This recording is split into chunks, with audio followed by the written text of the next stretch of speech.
Público LGBTQIA+, com mais de 50 anos tem pior acesso à saúde, diz pesquisa. Solidão afeta idosos LGBT. Idosos LGBTQIA+, são esquecidos e precisam de espaços de acolhimento. Casamentos LGBT crescem e batem recorde de 11 mil registros em 2022.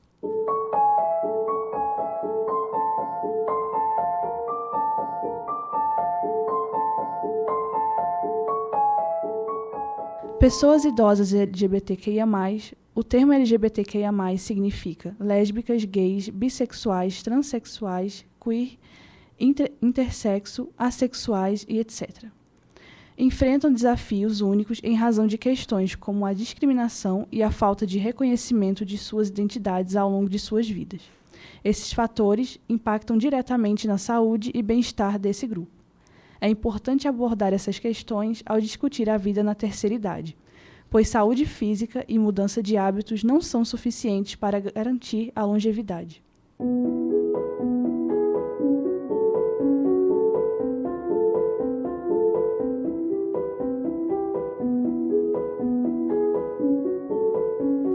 Há quem diga que só temos um único amor na vida e que só encontramos esse amor durante a juventude. Mas será mesmo que isso é verdade? É difícil de imaginar como poderíamos lidar com a solidão de não ter um parceiro na volta final da vida, não é mesmo? Ou pior, não ter a certeza de alcançar a terceira idade devido ao medo e à falta de aceitação da própria identidade. Seria mais seguro enfrentar a solidão do que encarar os temores de um mundo tão violento?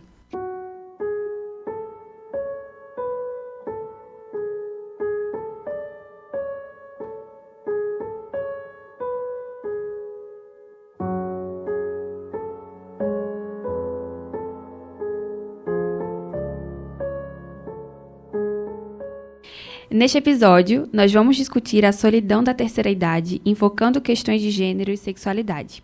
Vamos abordar não somente sobre pontos negativos, como falta de assistência e problemas de saúde, mas também sobre as decisões de como viver uma vida tranquila, seja ela ou não acompanhada de um amor romântico. Eu sou Nicole Monteiro. Eu sou Amanda Tomás. Eu sou Alzira Moura. E estamos aqui para conversar com você sobre esse assunto que é tão sensível e pouco abordado no nosso dia a dia. Seja bem-vindo a mais um episódio do podcast Longevidade. No episódio de hoje temos como tema os desafios de gênero e sexualidade na terceira idade.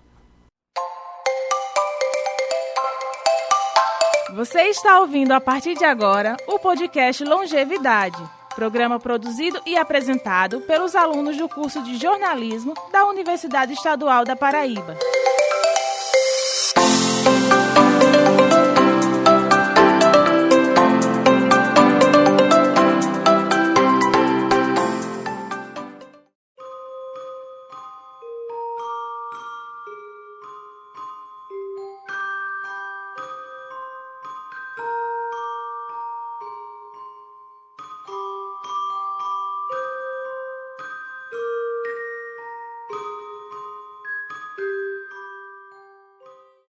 Você sabia que o Brasil possui 37 milhões de idosos? Desses, pouco mais de 3 milhões se consideram LGBTQIA+. Os dados são de uma pesquisa do DIESE, Departamento Intersindical de Estatística e Estudos Socioeconômicos, realizado no ano de 2021. Quando a mídia aborda pautas relacionadas aos idosos, geralmente é comum focar em temas como saúde, com base na longevidade, inclusão social, desafios enfrentados nessa faixa etária, entre outros. Porém, esses temas, embora relevantes, muitas vezes carecem de uma abordagem mais aprofundada e sensível. Por isso, sempre que possível, devemos fazer esse recorte para públicos que não recebem a atenção que deveriam, como o público LGBTQIA+, com mais de 60 anos de idade. Isso porque essa população precisa lidar com a dupla invisibilidade, que é ser idoso e ser LGBT. O envelhecimento biológico dos idosos LGBT acontece de forma diferente, pois o cuidado e o apoio necessário muitas vezes são acompanhados de discriminação. Em março de 2023, o Hospital Albert Einstein, com outras 2 universidades, realizaram uma pesquisa com pessoas acima de 50 anos que usam a rede pública e privada de saúde. Cerca de 53% dos entrevistados acreditam que os profissionais de saúde não estão preparados para lidar com as suas particularidades. É difícil ser sozinho. Os vínculos que se dispersam no decorrer da vida se esfarelam na terceira idade. um grupo se desmonta, uns adoecem, outros morrem. Se não posso cuidar de mim, como poderia cuidar de outros? Temos muito a abordar quando falamos de saúde na terceira idade. Fatores como o cenário de abandono favorecem o desenvolvimento de depressão e outras doenças. O processo de acompanhamento da saúde sendo idoso e LGBT não é nada fácil, pois além de questões emocionais e psicológicas, ainda temos o acesso à saúde, que é considerado pior para o público com mais de 50 anos.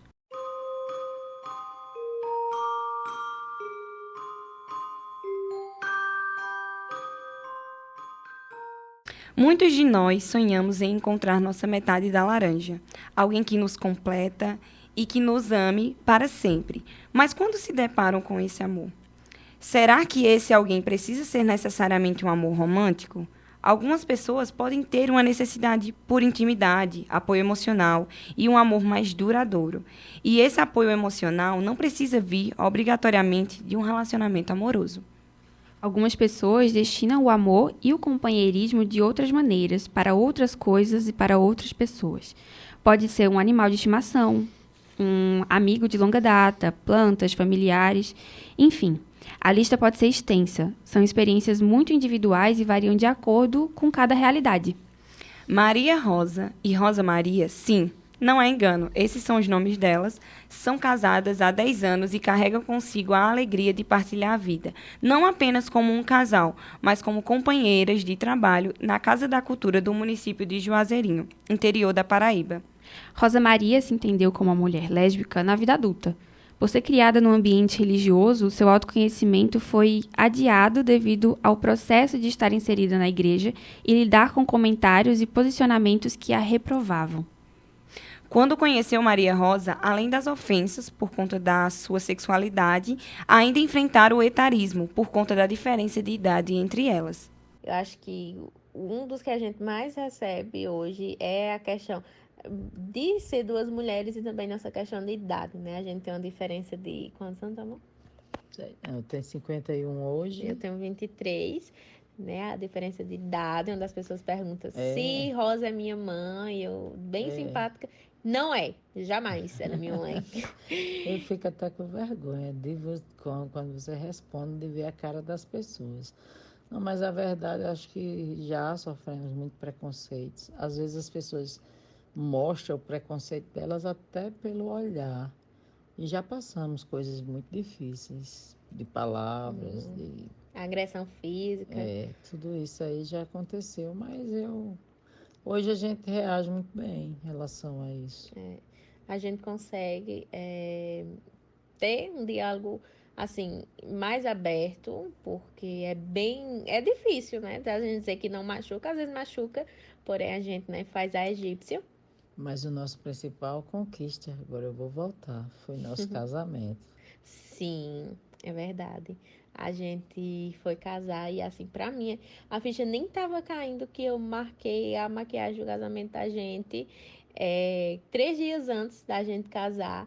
E nesse período, né, respondendo a pergunta atual sobre a discriminação, preconceito, foi que pessoas que a gente tinha convidado como um padrinho de casamento simplesmente aceitaram e em cima da hora acho que pensou que a gente estava chamando brincando, entregamos convite e tudo.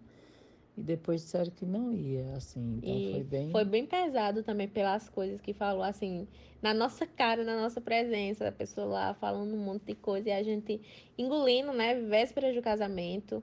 Então, assim, isso também foi uma coisa que, como preconceito, foi bem profundo, porque foi de pessoas que a gente nunca esperava, pessoas que praticamente, né, acompanharam nosso relacionamento desde o início. Então, foi bem difícil isso também, mas já superamos.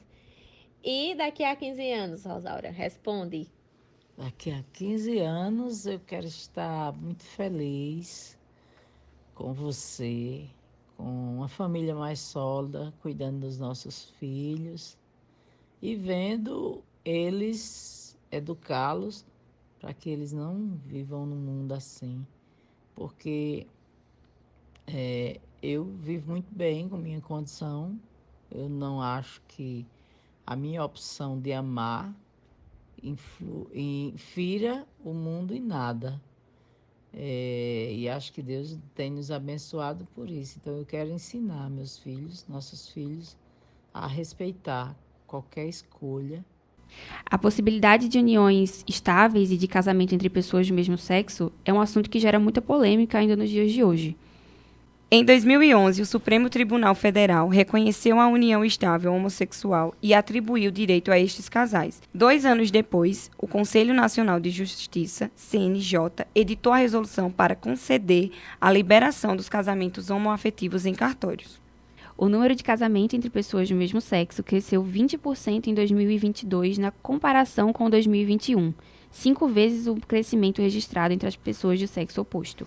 Segundo os dados do Registro Civil divulgado pelo IBGE, Instituto Brasileiro de Geografia e Estatística, em março desse ano, o levantamento considera apenas os casamentos civis registrados em cartório e não as uniões estáveis, que são estados civis diferentes. No livro O Brilho das Velhices LGBT, os autores Luiz Barão, Sandra Ortiz e Carlos Eduardo Hennig trazem relatos do envelhecimento de pessoas LGBT e como o idadismo e a solidão afetiva afetam no apagamento da sexualidade na velhice. Luiz Barão, um dos autores da obra, diz que as pessoas enxergam a velhice como algo hegemônico e que essa hegemonia é branca e heterossexual. A velhice LGBT não se encaixa nos estereótipos que a sociedade tem sobre os idosos, até porque é uma pauta pouquíssimo abordada.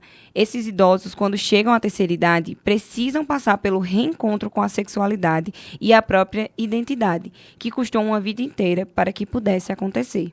O autoconhecimento é naturalmente um processo complicado e que a gente geralmente lida ainda na adolescência.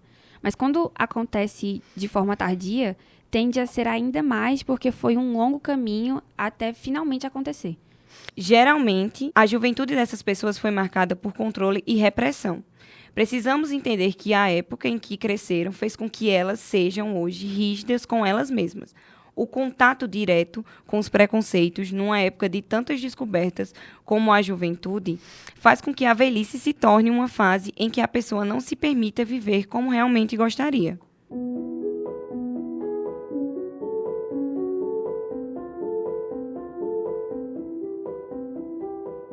As pressões impostas pela sociedade também contribuem para as autolimitações, como a busca incessante por padrões de vida heteronormativos, casamento, filhos, as normas sociais.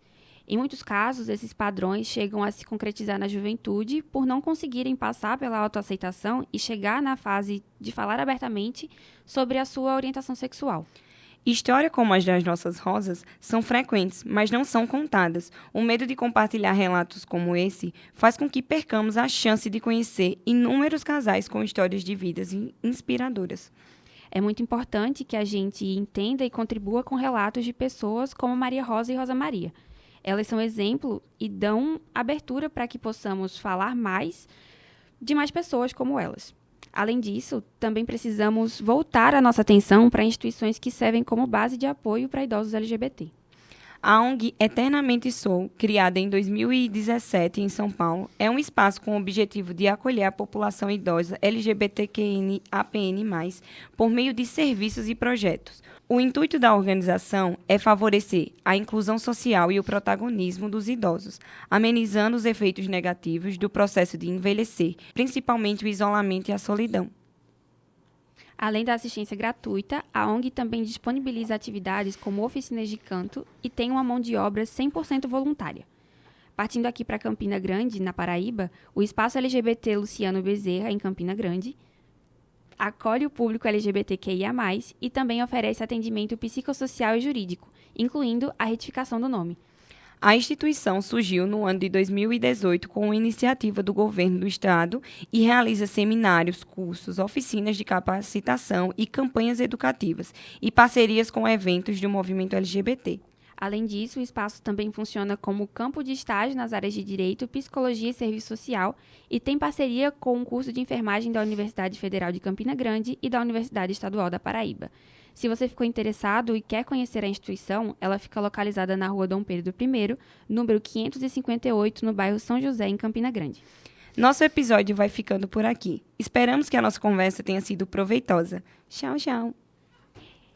Esse podcast é uma realização dos alunos da disciplina de Laboratório de Jornalismo Digital do curso de Jornalismo da Universidade Estadual da Paraíba, sob supervisão da professora Verônica Oliveira e monitoria de Wanderson Gomes. Vozes de Amanda Tomás, Nicole Monteiro e Alzira Moura. Produção de Alzira Moura e Amanda Tomás. Edição de texto, Nicole Monteiro. Efeitos sonoros, Epidemic Sound. Gravação e edição, Elvis Guimarães.